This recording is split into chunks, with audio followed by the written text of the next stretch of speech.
Олена – сестра полоненого бійця бригади «Азов». Місяць тому в Донецьку її брата засудили до довічного ув'язнення. Про те, де перебувають полонені та в яких умовах відбувають терміни, детальніше в інтерв'ю для «Пост Правди». Мене звуть Олена, я сестра військовополоненого азовця Петра. Саме зараз, в цей момент, він знаходиться в Донецькому СІЗО. У мене брат тільки ось отримав вирок. 22 квітня я дізналася, що його перемістили в Донецьке СІЗО. І потім дозволили вже йому написати.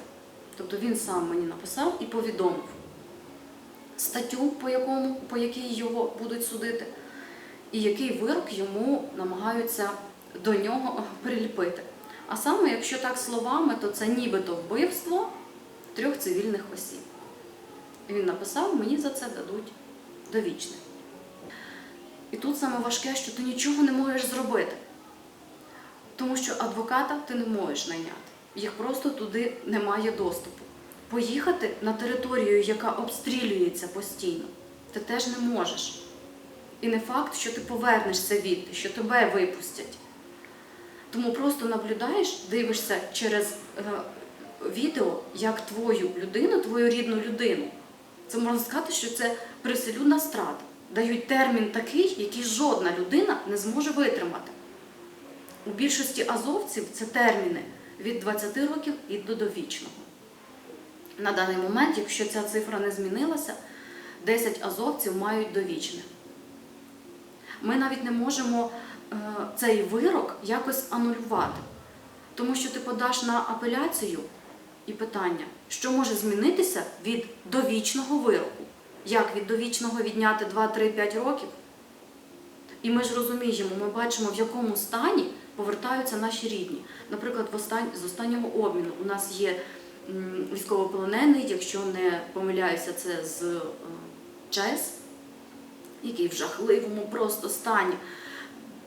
Це в голові не вкладається, що треба з людиною робити, щоб були одні кості і шкіра. Відповідно, 20, 25 років, 30 років наші рідні там не витримають. Ми їх просто не дочекаємося, ми їх не побачимо. Їх відправляють на відбування терміну, зазвичай, в Росію. І є такі хлопці, які знаходяться доволі таки далеко від території України. Це північ, це Сибір, це такі колонії, як Чорний дельфін, можливо, чули про це. Це жахливі умови, це просто нелюдські умови. Звичайно, до нас щось доходить, якась інформація, від тих, хто був в полоні, хто повернувся, рідним сказав і один одному передав, ми з дівчатами спілкуємося. Які, можна сказати, умови? Умови жахливі, тому що вони виходять просто як після якихось мордувань, знущань, так воно і є. Втрачають половину своєї ваги. У них випадає волосся, зуби, стан шкіри погіршується, загострюються хвороби, у кого вони були. Вони просто в жахливому стані. Їдять, я знаю, що їдять вони жахливу їжу. Зазвичай це каша просто зварена якась на воді. І дуже часто, що вона може бути навіть і не свіжою. Не кажучи про те, що повинні бути якісь вітаміни. На рахунок того, чи надавалася медична допомога, цього не було. Я знаю точно, принаймні із моїм братом, цього не було саме тоді, коли він здався в полон. Тому що я зверталася в Міжнародний Червоний Хрест, я приїжджала, я з ними спілкувалася. Мені не надали такої інформації, що відвідували, бачили мого брата, чи можуть розказати про його стан і про його стан руки, як його рана, і чи в належному чині оброблялося це все. Тому в мене таке враження, що їх просто пересудять всіх, для того, щоб не повернути всіма можливими способами, аби вони не повернулися до нас, до рідних. Саме до Азову таке ставлення у росіян. Мабуть, через те, що у них є злість на них. Азов найбільший термін протягом історії тримав місто і не здавалися. На чому вони трималися? Тут, напевно, тільки віра, ентузіазм, братерство, оце допомога один одному.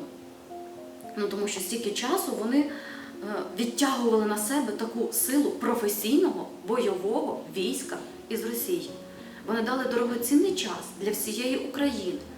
Тому відразу, як тільки Азов здався в полон, їх визнали терористичним угрупуванням.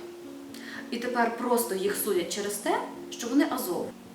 Для нас, для рідних, надія тільки на сильні країни і на сильних людей світу цього. Такі є люди, такі є країни. Як, наприклад, ми бачили, коли Туреччина змогла взяти до себе командирів Азову.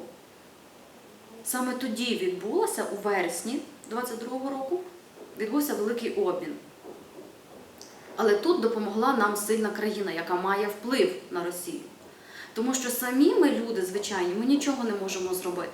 В обмінах обміни відбуваються, нехай ріденько, нехай вони маленькі, незначні, ми їх дуже всіх чекаємо, але тут Азову немає. Ми надіємося на те, що європейські країни, що країни такі як Америка, Туреччина, Китай, що вони стануть на наш бік, допоможуть в цьому питанні. Тому що самі ми не можемо нічого зробити. І ті акції, на які ми виходимо із дівчатами по всіх великих містах України, це, напевне, звернення саме до суспільства, і не тільки до українців, але й до міжнародного суспільства, щоб вони побачили, щоб вони зрозуміли, щоб вони хоч трошечки змогли відчути те, що відчуваємо ми. Тому що це незвичайний, це великий крик душі.